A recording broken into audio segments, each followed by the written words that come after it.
இன்னைக்கு வரலாறு கல்விக்காரெல்லாம் சிக்கல் கோச்சுக்குவாங்க, நமக்கு தெரியாது. அவங்க என்ன சொல்றாங்க, ஃபஜ்ருக்கு இஷா தொழுது ஃபஜ்ருக்கு தொழுகைக்கு வரதுக்கு முன்னாடி அவங்கள்ட்ட போவாங்க தர்காக்கு. தர்கால போய் துவா செஞ்சுட்டு வருவாங்க. எப்படி வருவாங்க? திரும்பியே வருவாங்க. முதுகு காட்டக்கூடாதுன்னு. எப்போ எத்தனை நாளடியா சரியா? இந்த காலத்துக்கு அளவுப்படி 6 கிலோமீட்டர். இஷா தொழுதுட்டு கிர்கான்ல இருந்து புறப்பட்டு பாயஜி புஸ்தாமி அடங்கி இருக்கிற இடத்துல போய் ஃபஜ்ர் தொழுகை நேரத்துல தொழுதுட்டு எப்படி வருவாங்க? அவங்க துவா செய்றாங்க. நிறைய இருக்குது. அந்த குறிப்பு தர்கா எப்படி ஏற்படுத்தப்படுதுன்னு அவங்க சொல்றாங்க. பாயஜி புஸ்தாமி அவர்களே, உங்கள்கிட்ட வர்ற எனக்கு எதுவும் தர்ஜா கிடைக்கணும், அதான் துவாத்துங்க கேட்கிறாங்க. அவங்களுடைய நமக்கு தெரியாத ரகசியம் கேட்கும், நமக்கு தெரியாது. என்ன சொல்றாங்க, அதுல இருந்து சத்தம் வருது. கடைசியில இதை கேட்ட பிறகு பாயஜி புஸ்தாமி சொல்றாங்க, நீங்க எங்க மர்தபா கேட்கிறீங்க, ஆனா எனக்கு பாயஜி குஸ்தாமிக்கு இவ்வளவு பெரிய தர்கா கட்டி மகத்துவம் கிடைச்சிருக்கு யாரால தெரியுமா? உங்களால தான். யார் சொல்றா? அவங்களுக்கு பின்னாடி 39 ஆண்டுகள் முன்னாடி அடக்கப்பட்டவங்க யாரு? பாயஜி குஸ்தாமி. கேட்கிறவங்க அப்ப உயிரோட இருக்கிறவங்க. அதாவது நமக்கு தெரிஞ்சு உலகத்துக்கு சொல்லிக்கணும், அவுளியாக்களுக்கு மன்னங்கள் அது அப்புறம் அவங்க இருக்காங்க. அவங்க என்ன சொல்றாங்க, கபருக்குள்ள இருந்து சொல்றாங்க, என்ன இப்படி சொல்றீங்க? நான் பிறந்து உங்களுக்கு அப்புறம் நீங்க சின்ன குழந்தை இருக்கும்போது பார்த்து போயிட்டாங்க.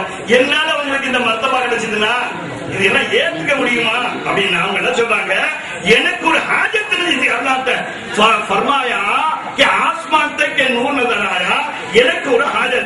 आपने जवाब दिया कि मुझको इल्तिमास था, कबल दुनिया से रुखसत छोड़ चुके थे, निदाई के ये कौल तुम्हारा दुरुस्त है, लेकिन हकीकत ये है कि जिस वक्त मैं सरजमीन खिरकान से गुजर रहा था, நீங்க பிறக்கிறதுக்கு முன்னாடி எப்போதெல்லாம் நான் அந்த கிர்கான் நீங்க பிறக்கிற இடத்துல இருந்து நீங்க தர்கா உங்களுக்கு உண்டா போகுது, அந்த இடத்துல இருந்து நான் போயிட்டு இருப்பேனோ, நீங்க பிறக்கிறதுக்கு முன்னாடி பாயஜி சொல்றாரு, போயிட்டு இருப்பேனோ, ஆஸ்மான் தக்கே நூர் இன்னூர் நகராத்தா, நான் பார்த்து கொண்டே செல்வேன்.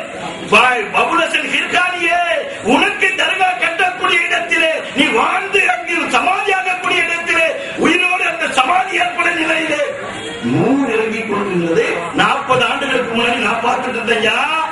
அப்படி பார்த்துட்டு இருந்த போது மேரி जरूर 30 साल तक दुआ करता रहा लेकिन कबूल नहीं हुई। பாயஜி சொல்றாங்க, 30 வருஷமா பார்த்துட்டு போது எனக்கு ஒரு ஹாஜத், அது துவா செஞ்சு பார்க்கற கபூல் ஆமா அல்லாஹ். அப்ப அல்லாஹ் கிட்ட யாரா கபூல் ஆக மாட்டியா அப்படின்னு கேட்டா அவன் என்ன சொல்றான், நூறு பாத்தியில நான் என்ன செய்ய போறேன்னு பாத்தியா இல்லையா? போயிட்டு வரல இத்தனை வருஷமா, 30 வருஷமா போயிட்டு வரல.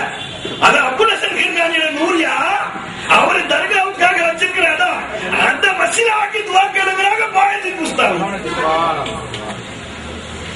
उसने मुझको ये हुक्म दिया गया कि तू हमारी बारगाह में उस नूर को शफी बनाकर पेश कर तो तेरी दुआ कबूल हो जाएगी।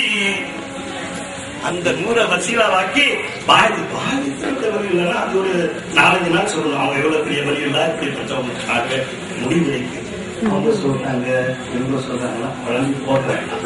நம்ம முன்னோர்களும் மூதாதையர்களும் சிறந்த சிந்தனையாளர்கள். அவங்க இந்த அவுளியாக்களை அங்கி வாழ்ந்ததால வளர்த்து புனித நகரமா, ராஜகிரி புனித நகரமா, அந்த ஏரியாவை அவுளியாக்களுடைய ஏரியாங்க. தர்வேஷ் தைத்தா எனக்கு பேரு அதெல்லாம் தெரியாது தெரியும். அதனாலதான் இந்த சிங்கப்பட்டி கரையில எத்தனை பேர் வந்தாலும் நீங்க என்ன நினைக்க கூடாது, அவங்கெல்லாம் சொல்றது ரொம்ப இதா தெரியுது, அதற்கு போன ஷிர்க் பித்அத் ஹராமாச்சே, அந்த கிதாப்ல இருக்கு, இந்த கிதாப்ல இருக்கு, இந்த ஹதீஸ் மூலமா இருக்கு, அந்த குர்ஆன் மூலமா இருக்குன்னு ஒரு பழக்கம்னா குழம்பி போயிடாதீங்க. இந்த மாதிரி ஷேப்பமாக தான் நமக்கு வேணும், அவங்க பாடம் தான் நமக்கு வேணும். எப்படின்னு கேட்கறீங்களா? இவங்க ஷிர்க் பித்அத்னு சொல்றாங்களா? என்ன தர்காவுக்கு வந்து ஓரமா உட்கார்ந்து அல்ஹம்துலில்லாஹ்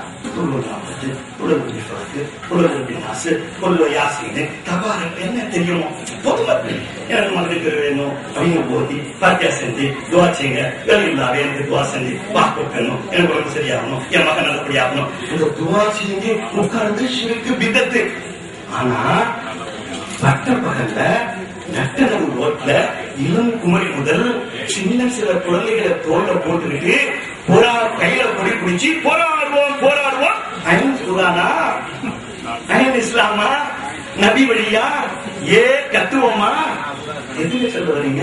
நமக்கு ரோட்ல நம்ம பெண்களை எல்லாம் ரோட்டுக்கு எடுத்து வந்துறாங்க. ஆகவே நமக்கு துவேஷம் நமக்கு சண்டை வேண்டாம். நம்ம செய்யற வழி சரி வழி, நேரான பாதை. ஆகவே இந்த ஷேக் மார்க்கு முன்னிட்டு தான் நமக்கு இந்த வழக்கத்துக்கு கிடைக்கின்றன. அங்கே போயிட்டு தான் இந்த ஆதம் அலைஹிஸ்ஸலாம் பத்தி சொல்லிட்டு இருந்தாங்க. ஆதம் அலைஹிஸ்ஸலாம் துஆ கபூல் ஆனதே அந்த பஞ்சக்கணைப்பா முகமது அலி பாத்திமா எப்படின்னு கேட்டீங்க.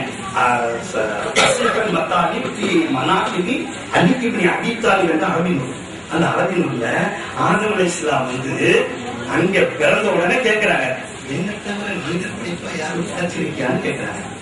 அப்ப அல்லாஹ் சொல்றான், 2000 வருஷத்துக்கு முன்னாடி படைச்சிட்டேன்.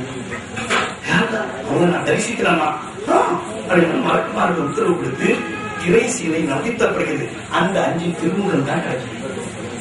அதுதான் அவங்க தங்க சொன்னாங்க. அந்த ஆதம் அலைஹிஸ்ஸலாம் எல்லாம் அலைஞ்ச பிறகு துவா மக்பூலுக்கு யாரெல்லாம் அந்த 5 திருமுகத்தை காட்டிய அந்த திருமுகத்தான் எனக்கு என் துவாவை ஏற்றுக்கொள்ளாங்க ஏற்றுக்கொள்ளும். நூ நபியுடைய கப்பல் ஜூதி மலையில ஓடி ஓடி போச்ச. அப்ப என்ன செஞ்சாங்க? நூ நபி அந்த பிரளயத்தில் ஏற்பட்டு உடைஞ்சி சிதைச்சு போகின்ற நேரத்தில் நீகம் சத்தும் ஒத்துஃபீஹா ஹர்வல் வபாயில் ஹாத்திமா அல் முஸ்தபா வல் முர்தஸா